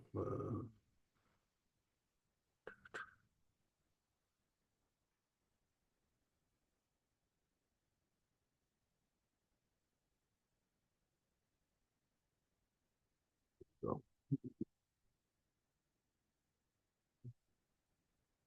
bottom of page 10, read a chapter of the Bible every day, Old and the New Testaments. The greatest wisdom of the age is to be found in the scriptures. You can always quote from the scriptures. It is the quickest way of winning approval. So the Bible, one of the books that Mr. Garvey encourages for us to read regularly. President John, I just have a question. Was Marcus Garvey a very religious person? Brother Moriama, you want to answer that for me? Is he still with us? Yeah. Brother Moriama, you there? Yeah. No, he wasn't very religious at all. He was a spiritual man, but he was critical of the Bible as well as other books. In fact, he once quoted saying he don't believe everything in that lying Bible. But he understood that the people, the masses of people, were Christian, and he himself was a Christian. But the masses of the people were Christian. So, if you want to make any kind of argument or point with people who use that as a moral frame of reference, or they have, for example, Mr. Garvey talked about not just the Bible, but all the Abrahamic religions have a commandment or a charge to have their own vine and fig tree. So, in talking about African redemption, he utilizes some of the scriptures to say, well, if that divine injunction fits these, faiths that you all have, then, but as God created Europe for the Europeans and Asia for the Asians, therefore He created Africa for the Africans, and we've let others, strip us of our divine gift, our right, and our privilege. So we need to restore that in order to fulfill that great commission of ours to, have our own, and et cetera, et cetera. So, in understanding the moral arguments people have based upon their religious text as well as their religious interpretation. It's important to read that book and be familiar with it so that you can win over the people, and their approval, as he mentioned. So that's kind of what he was referencing that for. Not so much as to convert you into any particular faith, because the UNIA, never took a religious stance on anything. We was, had many people from all faiths, even the Voodoo and others were active in the UNIA. Igbo, which is name of the cultural spiritual system of the Igbo. I was just reading about it earlier. But there, folks from all over the world who were parts of the UNIA who were not necessarily Christians, et cetera. So, now he never allowed or pressed anyone to adopt any religion, but he did think that it was useful since there were a billion, Christians even back in that day who were in the world, and many of them were black, were forced into it. That we should have a racial interpretation of the book and of our faith, etc. So he didn't mind the book, and thought it was moral values, and just like reading Dr. Seuss or Mama Goose, often give the example of the little boy that cried wolf. You don't have to worship the little boy, but learn from the lesson. If you cry wolf, people are not going to believe you, and they're going to, when you really need them to, they're going to think you're lying. So, it's a valuable lesson you learn from this moral book, so use the Bible as a moral guide and, learn how to communicate with people who are, religious followers of it, by learning the text. So that's, I think, one of the main points he was trying to make. Yes. Thank you very much. Thank you, Brother Moyama. How does Mr. Garvey recommend we approach books written by white authors? He tells us to read a lot, read every day. What happens when we come across text written by white authors? That we should be aware of biases. In a sense, yes. I believe Mr. Garvey went a little further, says white. Brother Kosi? Isn't it? Would it be something similar to like the need to convert it for your own reasons and purposes, because it's not that white people didn't write, well, excuse me, no people really, well, white people didn't write whatever they wrote in a universal tone. They wrote it for their own benefit. So Yeah. if you're going to read somebody outside of your race, you got to convert it to Yes. your benefit. Yes, be skeptical, be aware of their internal biases for what they're writing. Mr. Garvey says, read with observation, never read carelessly and recklessly. He says, in reading books written by white authors of whatsoever kind, be careful of the fact that they are not written by for your particular benefit or for the benefit of your race. They always write from their own point of view and only in the interest of their own race. So be skeptical of white writings, white authors. Never swallow wholly what the white man writes or says without first critically analyzing it and investigating it. The white man's trick is to deceive other people for his own benefit and profit. So we must be skeptical what the white man writes and understand that they do not write for our benefit. Brother Kosi, you hold your questions, please. Let me finish up. Let me finish these questions. We're running late. What should be the dominant point of view in our search for knowledge? And why is that, according to Mr. Garvey? When we search for knowledge, when we're reading, studying, what should be the dominant point of view? To see things from the Negro point of view, to gather and twist all truth to suit the Negro psychology of things. There it is. Yes. As to why. believe this goes into what, because he was talking about the white man has repeated certain things. That's how he's gotten his superiority. So we must combat that with our own propaganda. In other words, promoting and centering the Black perspective to ensure that learning is both relevant and empowering for the community. Yes. I think I'm sharing here. I don't know if this is the exact spot. The education system of today hides the truth as far as the Negro is concerned. Therefore, you must searchingly scan everything you read, particularly history, to see what you can pick out for the good of the race. So, looking for what's good for the race in what we read in history.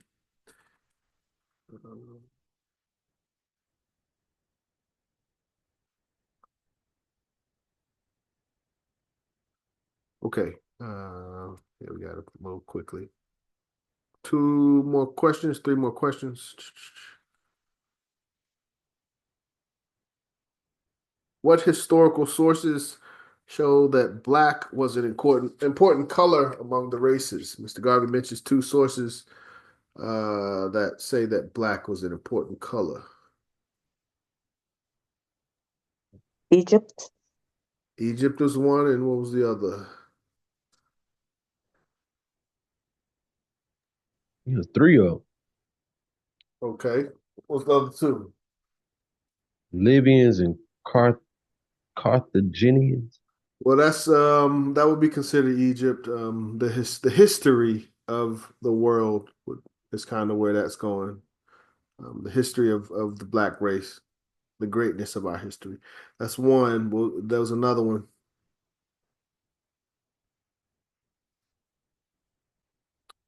All right. The other one was the Bible. Mr. Garvey talks about how the Bible speaks of black and the black race is important. So those are two things that we should know. Last two questions. What argument does Mr. Garvey provide to prove that the black race is the oldest race? There's something we may not, you may not agree, but what does Mr. Garvey use as evidence to say that black is the oldest race? Because what?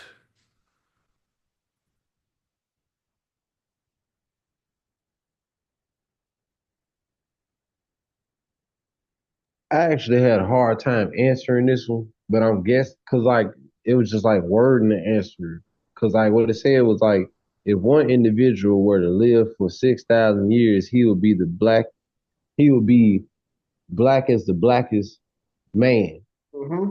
You know what I'm saying? So basically, like I don't know if they were saying like skin, the sun, or time, or whatever. But basically, if you've been here for some amount of time, you're gonna be darker than dark.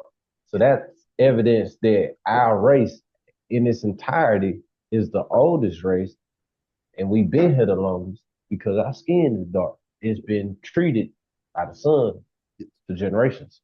Yes, as Mr. Garvey said, everything darkens with time. That was the argument that he was trying to make with he was saying even if a white man lived hundreds of years, they would eventually darken in color. So he says your argument is that nature, everything by way of age darkens. Because you are darker than the rest of men proves logically that you are older than the rest of men. This is what Mr. Garvey says on page 14. We got one more question and we got our reading. It's going to be a late night, but you don't have to stay for the reading. If you would like to read on your own, that's fine as well, but we will read for the sake of the recording. Why does Garvey say that the black race has a special claim to Jesus and the cross? Last question on lesson one. Simon Okay, Syria. good. Go ahead, bro. Simon of Syria. Simon who? Of Syria. Simon the Cyrenian. The Cyrenian. Yes, Yes. through Simon the Cyrenian. What was the situation with Simon the Cyrenian? He carried the cross for Jesus. Carried the cross for Jesus, and he was a known man of color. Mr. Garvey says it was the black race through Simon the Black Cyrenian who befriended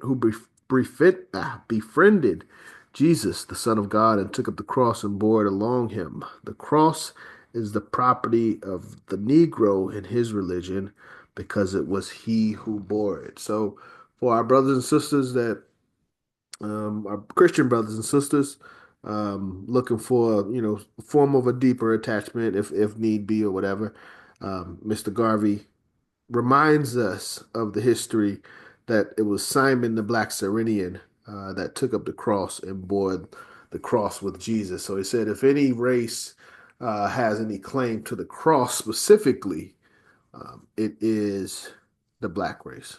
Questions, comments on lesson one?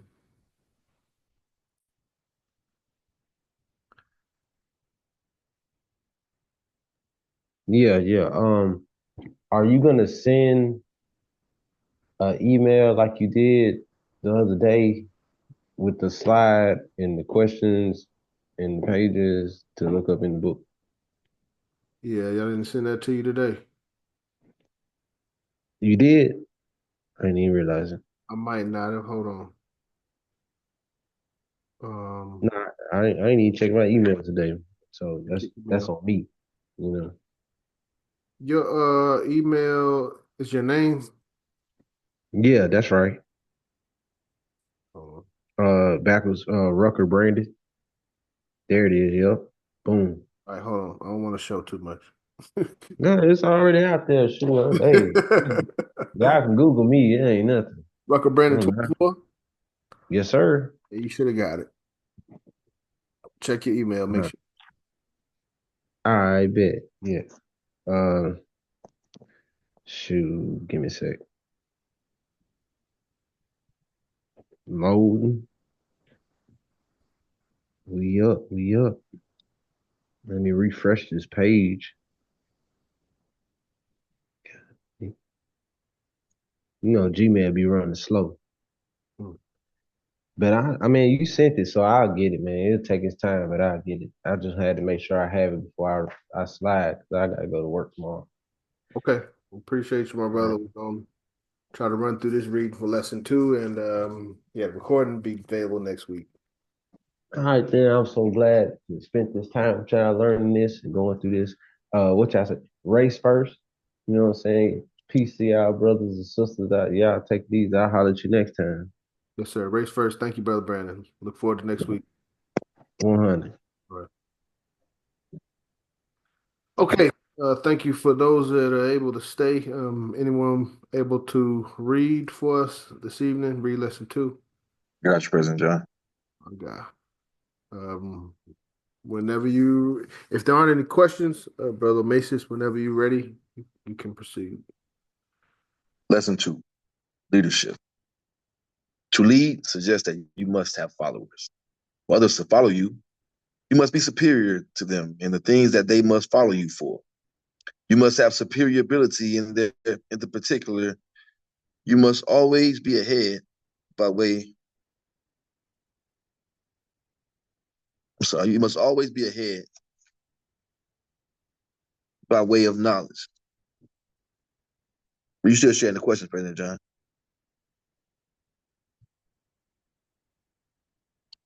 Just want to let you know. Just want to follow along. Appreciate it. President? All right. You must have superior ability in the particular.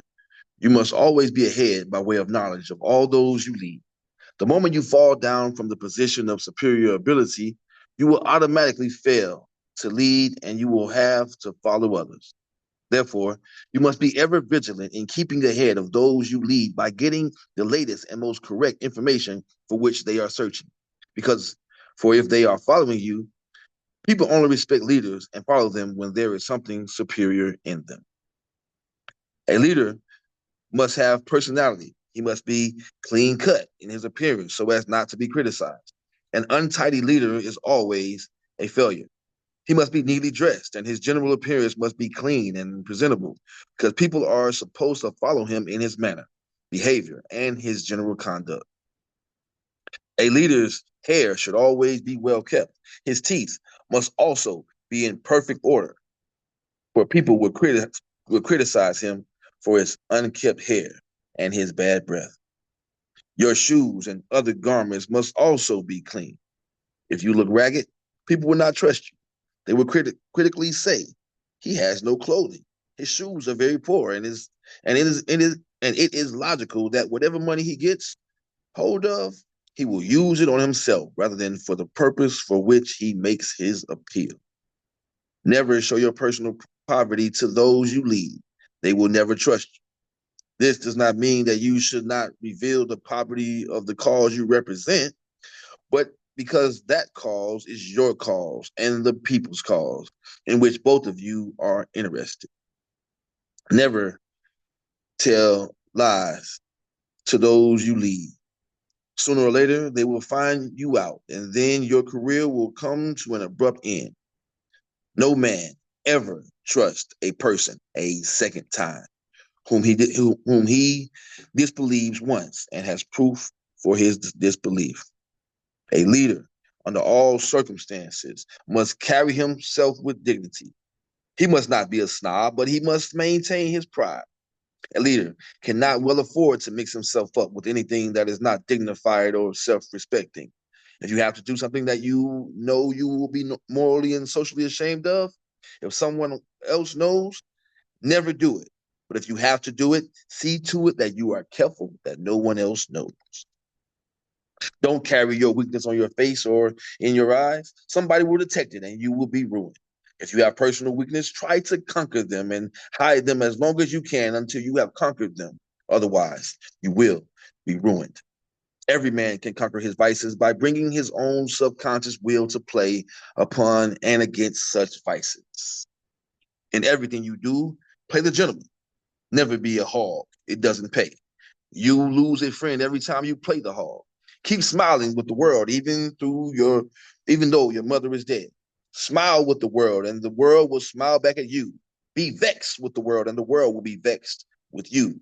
Nobody is obligated to you to make you happy, so don't carry your sorrow to the world and on your sleeve. Keep them to yourself and get out of them the best way you can. Leaders are not children. They must not, therefore, act as children. Leaders must be self-possessed, confident, feeling self-reliant. When your followers see that self-confidence, that they will believe in you and follow you. Always speak out right from your head and from your heart. If your heart is not in it, it is a lie. If your head is not in it, it is pure sentiment. Your heart and your head must work together. People observing you can always tell when you are sincere. That is, when you speak from your heart and your head, they can always tell when you are fooling them by looking into your eyes, and you cannot stand their gaze. At that time, indeed, you are lying. When your heart and your head is in it, your whole body expresses the truth, and you can hold any man's stare. A leader must not be extravagant. He must not be flashy in the sense of being over sporty. People will not think you serious. Always make your followers believe you are serious. You can be serious without being sour. Always think before you speak or act. Don't write or speak just to hear yourself. Speak or write only when you have something to say, and never touch anything by way of leadership that you do not know about, because somebody who knows about it will have a joke at your expense. A leader must always have something to say. Otherwise, he forfeits his leadership, and someone else who has something to say will supplant it. A leader should always make an effort to be known in his community. He must acquaint himself with everything that is happening. He must know the governor of the state or country, the secretary of his state or his colonial secretary. He must know the mayor of his city and all the members of the legislature. He must know the bishops of his city, the administrative heads of all government departments, all the preachers and doctors and lawyers and prominent businessmen. Don't be seen with communists too often if you know them. Never take part in their meetings unless you are to make a speech against their principles, and always see that it is known by the public that that is your only reason for going among them. Never let them call you comrade for others to hear, because you will be branded a communist and your leadership will be destroyed. You must seek to know all the people you want to be in your organization. Visit them in their homes, their workplaces, and anywhere you can meet them, and always extend to them a glad hand. Always be diplomatic in your approach. If a Negro is in company with a white man, never talk to him about the UNIA. If he is in company with someone who you think is not in sympathy with the UNIA, don't talk to him about the UNIA. Wait until he is alone. Never say anything to one person who may be in sympathy with UNIA in the presence of 2 or 3 people unless you know that the others are also sympathetic. Because when you are gone, the others may try to undo the good relationship. But when you meet Negro strangers, you may talk to all of them about the aims of the UNIA and try to win them over. Never divide or create confusion between the different colors in the Negro race. Always try to prove that the standard Negro is the African and that all Negroes should be proud of their black blood without insulting any color within the race. This is very, very important. The idea of the UNIA is to unite into one race, all the shades of color, and build up a standard race. You should discourage and you should discourage intermarriage between white and blacks and other races. You should tell the people that it is an honor to be black and that nothing is wrong with the black skin but bad conditions. Tell them that a well-kept black woman or black man is as good as a well-kept white man or woman. Never allow your followers to have their children play with white dolls because they will grow up to like white children and they will have them. Discourage the Negroes from having white pictures in their homes because those pictures will inspire them to become white in their ideas. Inspire them to have pictures of Negroes who have achieved greatness in their homes. Tell Negro parents they must teach their children Negro history, Negro pride, and self-respect in their homes to counteract the elementary and high school education they get that holds up the superiority of the white race. Let the people know that God is not white, nor is he black, but God is a spirit and a universal intelligence of which each and everyone is a part. All of us are a part of that intelligence. No man can have the full intelligence of God, only partial intelligence. Therefore, no man can be God. Neither the white man nor the black man is God. They are particles of God. The people know that in them and in themselves only is the power to rise. Let them know that God does not go out of his way to give people positions or jobs or to give them good conditions such as they desire. They must do that for themselves out of the fullness of the nature that God has created for everybody.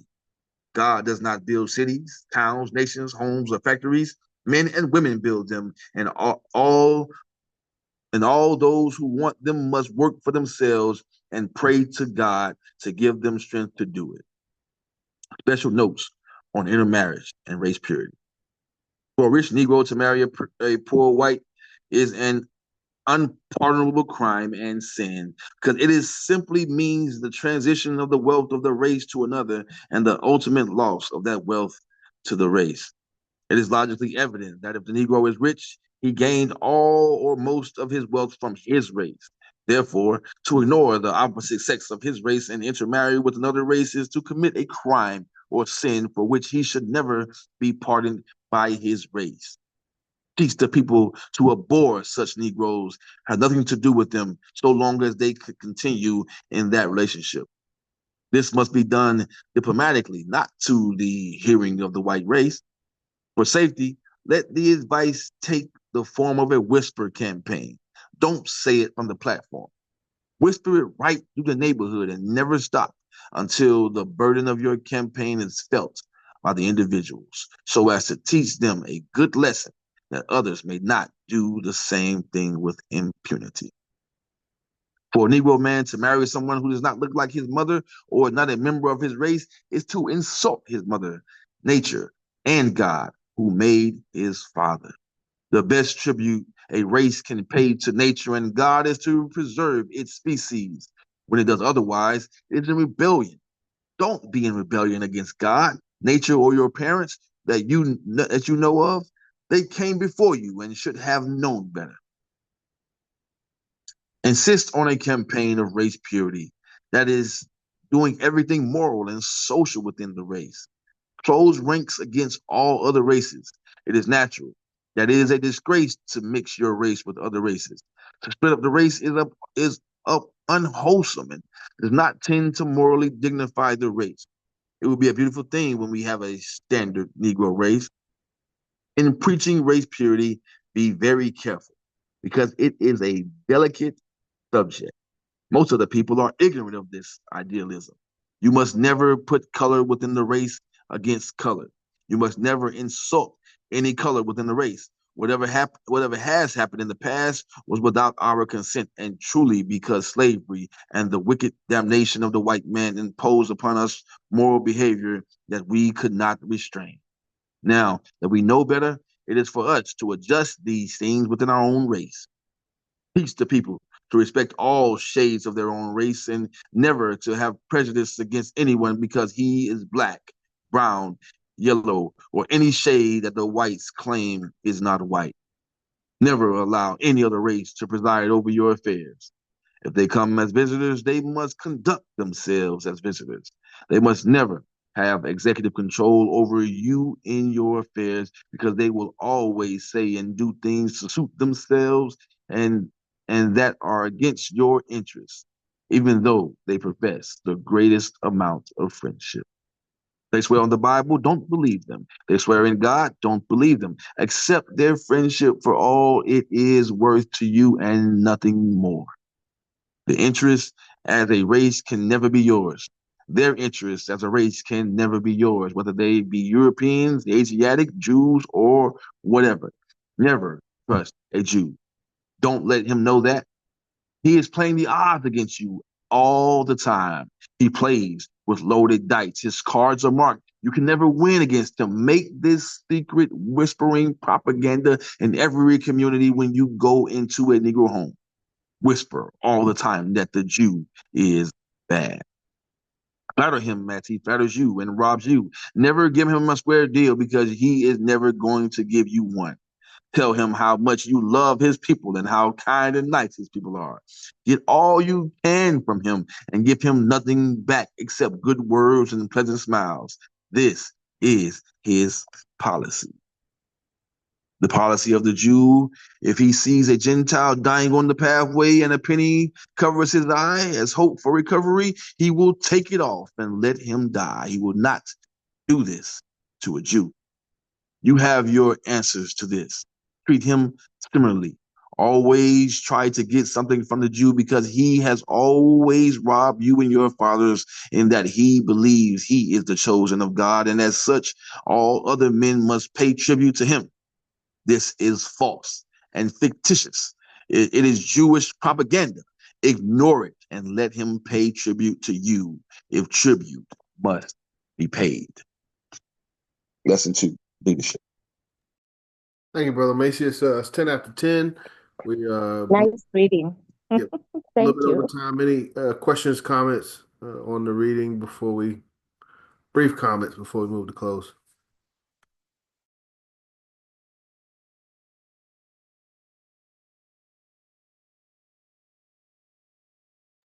The message was clear. The way it was read out, clear and direct. Thank you. Ladies first.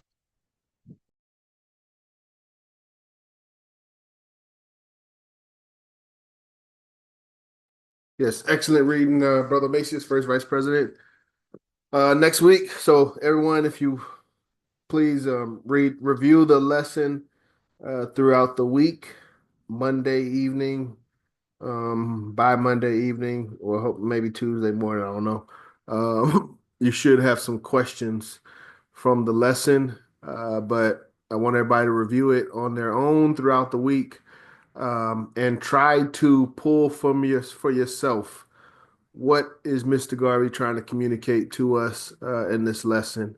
Highlight the text, underline, summarize the paragraphs, and then we'll come back next week and we'll do a comprehensive review of lesson 2 and try to make sure we are clear on what Mr. Garvey's trying to communicate to us in this lesson.